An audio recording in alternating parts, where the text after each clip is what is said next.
నమస్తే అన్న. నమస్తే. ఎంపీ ఎలక్షన్లు వస్తున్నాయి మల్కాజ్గిరిలో. ఎట్లుండబోతుంది? 3 పార్టీల నుంచి నిలబడుతున్నారు. అటు బీజేపీ నుంచి ఈటల రాజేందర్ ఉన్నారు, అటు కాంగ్రెస్ పార్టీ నుంచి సునీతా మహేందర్ రెడ్డి ఉన్నారు, బీఆర్ఎస్ నుంచి లక్ష్మారెడ్డి ఉన్నారు. ఎట్లుండబోతుంది ముగ్గురు మధ్యలో ఫైట్? ప్రధానంగా ఎవరి మధ్య ఫైట్ ఉండబోతుంది? అసలు ఫైట్ ఎక్కడదన్న, అంత war one side. Etela Rajender అన్న గెలవబోతాను పక్క. ఎందుకంటే ఈ కాంగ్రెస్ పార్టీ అభ్యర్థి, బీఆర్ఎస్ పార్టీ అభ్యర్థి వీళ్ళంతా అన్నోన్ పర్సన్స్. వీళ్ళెవరు కూడా జనాలకు కూడా తెలియదు. రాజేందర్ అన్న ఉద్యమకారుడు, తెలంగాణ రాష్ట్రం కోసం 6 నెలలు కష్టపడ్డాడు. ఉద్యమం చేసే టైంలో ఉద్యమకారులు జైల్లో పడితే సొంత డబ్బులు పెట్టి బెయిల్ ఇప్పించి ఇంటికి తీసుకొచ్చి అన్నం పెట్టి బస్ ఛార్జీలు ఇచ్చి పంపించిన గొప్ప మనసున్న వ్యక్తి. మొన్న కూడా మనందరికీ తెలుసు, కరోనా కష్టకాలంలో కాలుకు బట్ట కట్టకుండా ఒక్కొక్కరు భయపడి, ఏ రాజకీయ నాయకుడు అని కనబడ్డా, ఒక్కొక్కరు భయపడి ఇంట్లో అంటే అన్న నేనున్నా, మీకు భయపడకండి, నా రాష్ట్రం కోసం 6 నెలలు నేను కష్టపడతా, మీ అందరికీ ఏం భయపడకండి. మనిషి భయంతోనే చస్తారు, భయం కాదు. మనిషికి కావాల్సింది అంటే ధైర్యం. ఆ ధైర్యాన్ని గుండెల నిండా నింపిన వ్యక్తి ఈటల రాజేందర్ అన్న. లోకల్ కాదు అని చెప్పేసి బాగా ప్రచారం చేస్తారు. ఏంది ఏం లోకల్ కాదన్న, అన్న పుట్టింది ఇక్కడ, పెరిగింది ఇక్కడ, చదివింది ఇక్కడ, అన్న బిజినెస్లు ఉన్నాయి ఇక్కడ. మొత్తం గత 30 సంవత్సరాలుగా మల్కాజ్గిరి సెగ్మెంట్లో ఉన్న వ్యక్తి రాజేందర్ అన్న. వాళ్ళు ఎక్కడ లోకల్ అన్న? లోకల్ అంటే ఎక్కడ ఉండాలన్న? జనాలకు అందుబాటులో ఉండాలి. 24/7 ప్రజలకు అందుబాటులో ఉన్న వ్యక్తి రాజేందర్ అన్న. ఒక షామీర్పేటే కాదు, తెలంగాణ రాష్ట్రం నుంచి ఎక్కడ వచ్చినా కూడా నేను మీకున్నా అనే ధైర్యాన్ని నింపే గొప్ప వ్యక్తి, గొప్ప మనసున్న నాయకుడు రాజేందర్ అన్న. నమస్తే అన్న. ఎట్లుంది మల్కాజ్గిరి ఈటల ప్రచారం? మల్కాజ్గిరిలో ఉన్న దేవుడు ఇట్లాందరూ అన్న గెలుస్తున్నాడు. బైక్ ర్యాలీ చూస్తేనే అర్థమైపోయింది. నామినేషన్ విజయవంతంగా జరిగింది. మీరట జై శ్రీరామ్ అనుకుంటా బీజేపీ చుట్టూ ఎందుకు పోతురు, మీ కడుపు నింపుతుందా అని చెప్పేసి కేటీఆర్ అంటాడు. అవన్నీ వట్టి ముచ్చట్లు, ఇప్పటి మంద ముచ్చట్లు. మళ్ళీ నరేంద్ర మోదీ ప్రభుత్వం వస్తుంది. మల్కాజ్గిరిలో ఇట్లాందరూ అన్న గెలుస్తున్నాడు పక్క. బిర్యానీ ఇచ్చేటోళ్ళ చుట్టూ ఒక జై శ్రీరామ్ అనుకుంటా వీళ్ళ చుట్టూ ఎందుకు తిరుగుతారు అని చెప్పేసి అంటారు. ఆ బీరు అంతా బీఆర్ఎస్ పాలన చేస్తుంది.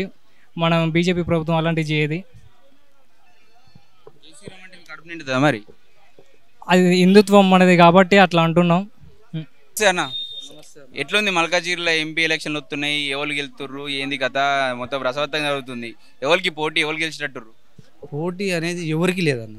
ఈటల రాజేందర్ తప్ప ఇంకా పోటీ అనేది లేదు. ఈ మినీ ఇండియాలో ఒకటి ఈటల రాజేందర్ అన్న పోటీ, ఆయనే పోటీ, ఇంకా వేరే వారు లేరు. వేరే వాళ్ళు పోటీ లేరు ఆయనకి దాటి. ఎందుకంటే మేము కూడా బలహీన వర్గం నుంచి వచ్చినాము. మాకు కూడా అవకాశాలు వస్తాయని అలాంటి అన్న కూడా బలహీన వర్గాలు వచ్చారు. మా లాంటి వాళ్ళకు అండదండగా ఉంటాడని మేము అనుకుంటున్నాము. ఇలాంటి బలహీన వర్గాలకు పైసలు ఇస్తారట, వాళ్ళ తన బాగా పైసలు ఉన్నాయట. మరి ఎట్లా మరి మీ ఈట నువ్వేమో ఈటలకి వెళ్తారంటు, నువ్వు ఎట్లా అన్న? బలహీన వర్గాలకు డబ్బులు ఇస్తే మేము ఒక స్కార్పియో ఏదో ఒక ఉందాం కదా అన్న, మాకేడున్నాయి అన్న. మరి 5,000 10,000 ఇస్తారట. ఇంతకుముందు మా ఇచ్చేటట్లు 5,000 ఒక ట్రైన్లో రిజర్వేషన్ చేసుకోండి, విజయవాడ పోయి రావడానికి కూడా 5,000 సరిపోతలేదు. 5,000 ఇస్తే మాకు సరిపోతుందా అన్న? మేము కదా మరి ఇట్లా ఏమి ఇవ్వకుండా పర్వాలేదు. మేము ఆయన అభిమానం, తెలంగాణ వీరుడు, తెలంగాణ తెచ్చినప్పుడు అందులో ఉన్న ఉద్యమకారి. మేము కూడా అలాంటి ఆయనకు సపోర్ట్ చేసిన అప్పుడు చదువుకుంటున్నాము. మేము కూడా డిగ్రీ చదువుకుంటున్నాము, ఆయనకు కూడా సపోర్ట్ చేసినాం. మేమున్న ఏరియాలో మేము కూడా వంట వార్పుల్లో మేము కూడా ఉన్నాము. మా చదువుకున్న వాళ్ళు ఎంత సపోర్ట్ చేశారు. ఇప్పటి నుంచి ఈటలతోనే ఉంటారా? ఈటల తెలుసా అంటే ఈటలు తెలుసు అన్న. కాకపోతే ఏంటంటే మేము చదువుకుంటున్నాం కనుక మనము రాజకీయం లేదు, మనం డిగ్రీ చదువుకుంటున్నాము, బీపీటీ చేసుకున్నాము. అప్పుడు మన ఈ చార్మినార్ కాడ కాలేజ్ ఉన్నది, అక్కడ చదువుకునేటప్పుడు అక్కడ వంట వార్పు కార్యక్రమాలు ఉస్మానియా యూనివర్సిటీకి అక్కడ పోయేది. ఎవరెవరు ఉన్నారు, ఏం కథ అనేది. ఉద్యమకారులని అనగదొక్కిన మహాదొర అంటే ఈ దొర కేసీఆర్ తర్వాత ఇంకే దొర లేడు. మేమే దొరలం అనుకుని మేము ఈటల రాజేందర్ అన్నకి కాపాడుకుంటాడు. మరి ఖచ్చితంగా కాపాడుకుంటాడు అన్న, ఖచ్చితంగా కాపాడుకుంటాను. మేము జవహర్ నగర్ నుంచి వెళ్ళి మేము కూడా ఇక్కడ మల్కాజ్గిరి అంటే మినీ ఇండియా, జవహర్ నగర్ అంటే కూడా మినీ భారత్ టైప్లా. జవహర్ నగర్ అంటున్నా కాబట్టి జవహర్ నగర్ అంతా పాత ఎన్కో వాళ్ళు ఉంటారు, బలుగు వర్గాలు ఉంటారు, కొంచెం స్లమ్ ఏరియా అని చెప్పేసి పేరు ఉంది. ఇక్కడ బాగా పైసలు ఎవరికి ఇస్తే వాళ్ళకి వెళ్తారు. ఇక్కడ పైసలు కూలి జనాలు అనగానే పైసలు ఇచ్చి ఓటేపించుకునే అనే స్వార్థం అనేది వాళ్ళు అనుకుంటారు. కానీ కూలోళ్ళ దగ్గర ఎంత దమ్ము ఉందో ఓటేసా కూడా అంతే దమ్ము ఉంటుంది. పైసలు తీసుకుంటారు, ఎటేయాలని అటే ఇస్తారా? మరి పైసలు తీసుకుంటారు, దమ్మున్న నాయకునికి ఇస్తారన్న. పైసలు ఎవరు ఇస్తే వాళ్ళు దాన్ని తీసుకుంటారు, లీడర్కి ఎవరికి వెళ్ళి వాళ్ళకి ఇస్తా అంటారు. దమ్మున్న నాయకునికి ఇస్తారు. మరి ఎవరు దమ్మున్నట్టు అనిపిస్తుంది? ఈటల రాజేందర్ అన్న ఉందన్న మల్కాజ్గిరిని. ఏమంటారు నీ బస్తీలో మీ కూలోళ్ళు లేకపోతే వాళ్ళంతా? అందరూ అందరూ అందరు ఈటల రాజేందర్ అన్న. ఆయన స్వార్థం లేని మనిషి, నిస్వార్థపరుడు, మచ్చలేని మకుటమైన మహారాజు లాంటి వాడు. అతనికి వెయ్యాలి. మళ్ళా అట్నే మోడీ చరిస్మా ఉన్నది. మోడీ గారు ఎంత పవిత్రంగా ఉంటాడో ఈటల రాజేందర్ అన్న కూడా అంత పవిత్రంగా ఉన్నాడు. అలాంటి వాడిని మనం గెలిపించుకోవాలని అంటున్నారు. పెద్ద మనిషి నుంచి వెళ్ళి యువకులు, చదువుకునే వాళ్ళు అందరూ ఆయన వైపే మొగ్గి ఉన్నారు.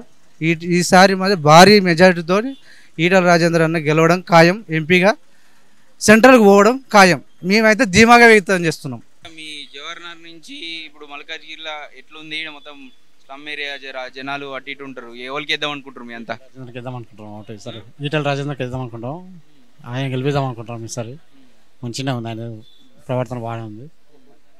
మరి పైసలు వంచడట మరి అసలు మనకేం రాలేదన్న, పార్టీ అభిమానంతో చేస్తున్నాం. గెలుతాడా ఇట్లా? గెలిచాడండి. ఏమంటారు నీ చుట్టుపక్కల వాళ్ళు వీళ్ళు అంతా? అంతా మంచిగా ఉంది, అంతా వాళ్ళు ఓకే. ఈటల రాజేంద్రకే ఉంది, ఫోర్సింగ్ మొత్తం అక్కడే ఉంది.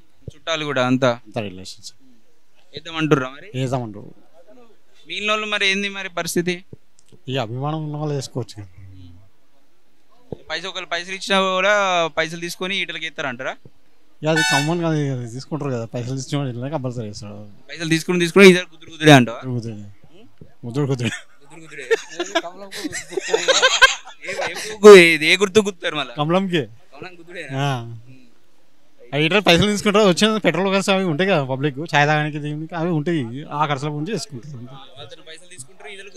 వాళ్ళతో కేసీఆర్ తీసుకున్నా ఈయన కుదుడే. నాయకుడు మంచోడు కావాలంటే పంచోడు వాళ్ళు ఎవరైతే పని చేసే వాళ్ళు ఎవరో ఒకరు అయితే గెలుస్తారు, మంచిగా ఉంటారు కదా. మనం గెలవాలంతే.